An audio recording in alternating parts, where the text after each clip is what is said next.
Brian Hohen, a 16-year-old boy, sits in his room staring at the floor. There's a faint ticking sound coming from his clock. Just then, there's a knocking at the door. Brian looks up. Nurse Joel, 30 years old, Brian's mother's nurse, walks in. It's time, Brian. Come in. Brian and Joel both enter Brian's mother's room.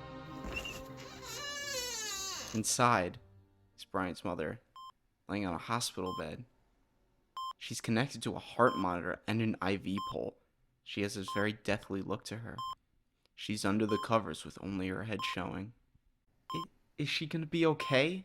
It's terminal, and without any proper treatment, there's nothing we can really do right now. Sorry, Brian. Joel walks over to the door as Brian clings to the side of the bed. I'll give you a moment to say goodbye. Joel walks out and shuts the door behind him. I don't know what to do, Mom.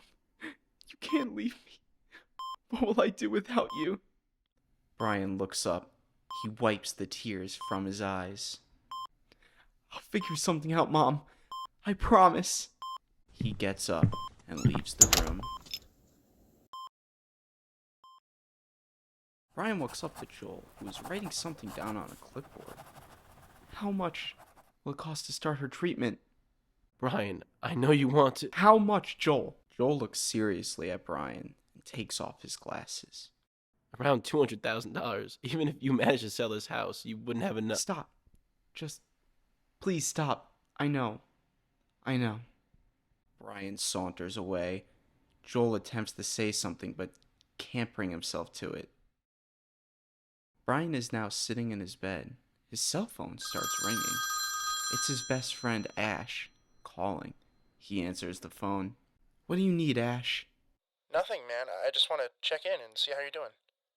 I know what it's like to lose a parent. I didn't lose a parent. My mom can still live. It's just crazy how much the treatment costs. You're right. I'm sorry, but it's not like you can just magically earn all that money, Brian. It might be better for you if you start to accept that your mom might, die soon. I can't. Bye, Ash. Wait, Brian... Brian cuts off Ash and hangs up the phone. He stands up and walks over to his dresser, and he pulls out a knife. I won't let you die, Mom. He grabs a duffel bag out of the corner of his room and runs out of the house. Brian stands outside a local bank. He paces back and forth. He is shaking. He looks terrified. He takes a deep breath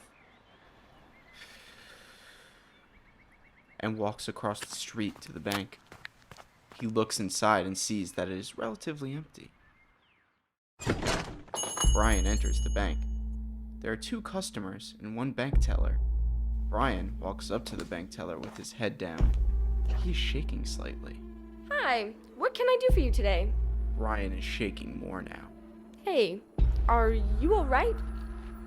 Brian then looks up at the bank teller. A single tear falls from his eyes. I need $200,000. Do you have an account with us? He lifts up the knife. I need $200,000 now! We don't have that much money here. Brian then looks at the door to leave, but he turns back around to the bank teller. Then just give me everything you have! The bank teller starts crying. At the same time, Brian starts crying and is shaking so much he is holding the knife with both of his hands. The bank teller begins grabbing cash and placing it on the counter. Brian? What are you doing? Brian turns to see Mr. Crowley, his old English teacher. He stands in the corner of the bank, but Mr. Crowley begins to slowly move closer to Brian. Brian, it's me, Mr. Crowley. You were my student last year. What are you doing? Brian is having a meltdown at this point. I need to do this. My mom, she's dying. I can save her. Not like this, Brian. We can figure something else out together. I can help you. No! This is the only way. Please just leave. Mr. Crowley continues to move towards Brian. It's not the only way, Brian. You have people who can help you. It's too late for that. She needs treatment right now. Mr. Crowley is now a few steps from Brian. Brian, just give me the knife, okay? Mr. Crowley reaches out for Brian to give him the knife. It's okay, Brian. No one's in trouble here. Just give me the knife, and we can all go home. Brian is speechless. He goes to hand Mr. Crowley the knife, but pulls back at the last second and drives it into Mr. Crowley's stomach. Blood pours down from Mr. Crowley's stomach onto the floor. Mr. Crowley looks up at Brian in disbelief as he falls onto the floor. The bank teller screams and backs away from the counter. All the money is now piled up on the counter, and Brian stares at the blood-soaked knife as a tear falls down and lands on the blade. He quickly puts the money in his bag and leaves. Brian runs down a nearby alleyway. His hands are soaked in Mr. Crowley's blood. He spots a dumpster and throws the bag next to it. He holds his stomach and throws up. What did I do?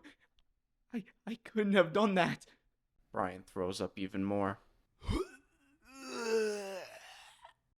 It was for Mom. I had to do it. Sirens are blaring in the distance. Brian tries to wipe the blood off his hands, but he's only spreading it around. He picks up the bag of money and runs away. Brian arrives back at home. He's in his backyard and can still hear the faint sound of sirens in the distance. He walks up to the back door and goes inside. Right as he walks inside, he hears a quiet, monotone beeping sound. He walks through his house to his mother's room. The monotone beeping sound gets progressively louder till it is all that he heard. Brian opens the door to his mom's room to find Joel standing above her, pulling a white sheet over her. Joel sees Brian holding the bag of money, still covered in blood. Brian, I'm so sorry. The sound of sirens grows outside the house. Flashing lights can be seen through the window. Brian drops the bag and leaves his mom's room. He walks out the front door where two police officers approach him and arrest him.